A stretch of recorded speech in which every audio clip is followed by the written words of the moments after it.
But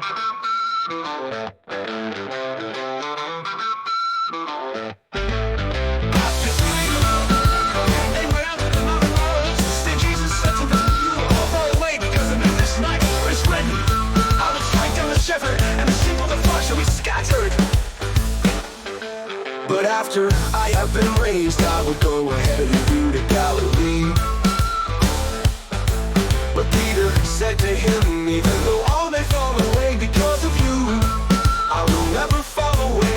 Jesus said to him, truly I say to you that this very night, before a rooster crows, you will deny me 3 times.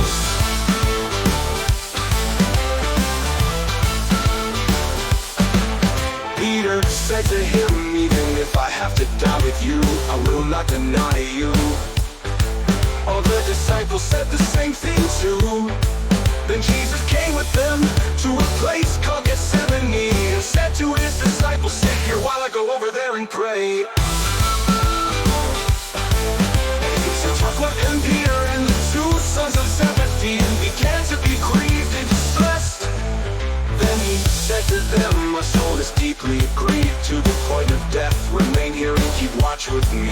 And he went a little beyond them and fell on his face and prayed, saying, my Father, if it is possible, let this cup pass from me, and not as I will, but as you will. And he came to the disciples and found them sleeping, and said to Peter, so you men could not keep watch with me for 1 hour?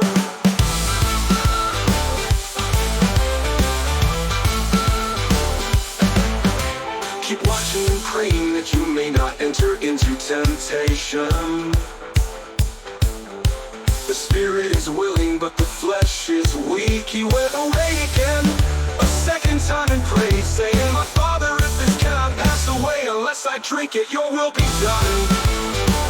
Again he came and found them sleeping, for their eyes were heavy, and he left them again and went away and prayed a 3rd time, saying the same thing once more.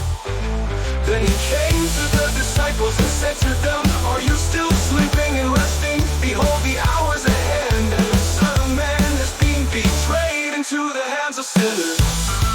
Get up, let us be going. Behold, the one who betrays me is at hand.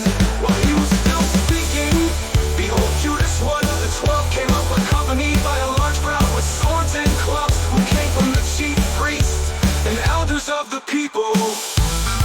Now he was betraying and gave them a sign, saying, whomever I can't see is the one sees him.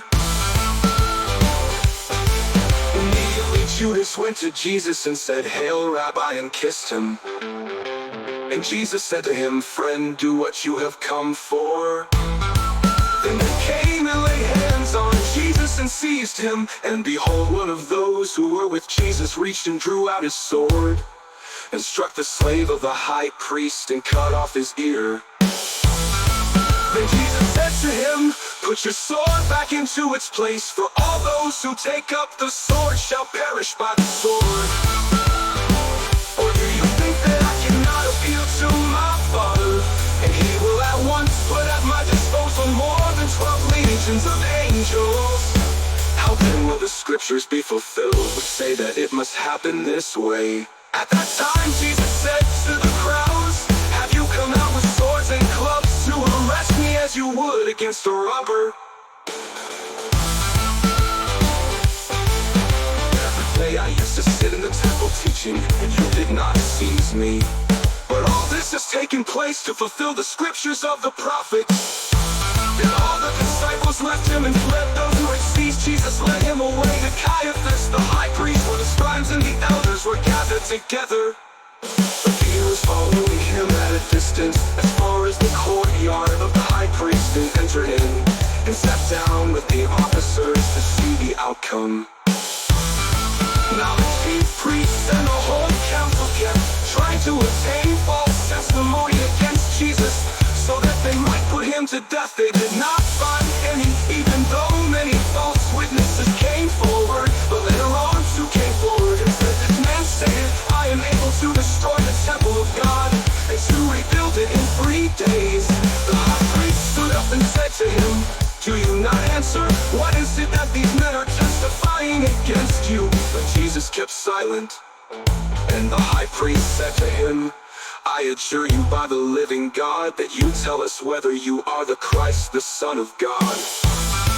Jesus said to him, you have said it yourself. Nevertheless, I tell you, hereafter you will see the Son of Man sitting at the right hand of power and coming on the clouds of heaven. Then the high priest tore his robes and said, he has blasphemed.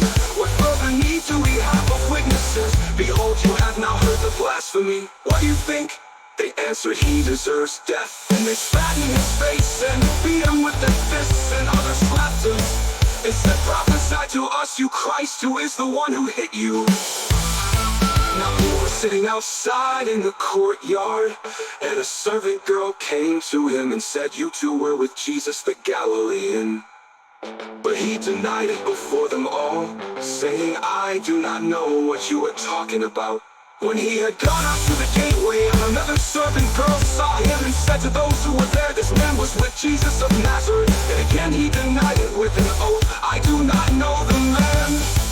A little later the bystanders came up and said to Peter, surely you too are one of them, for even the way you talk gives you away. Then he began to curse and swear, I do not know the man. And immediately a rooster crowed. And Peter remembered the word which Jesus had said, before a rooster crows, you will deny me 3 times. And he went out and wept bitterly.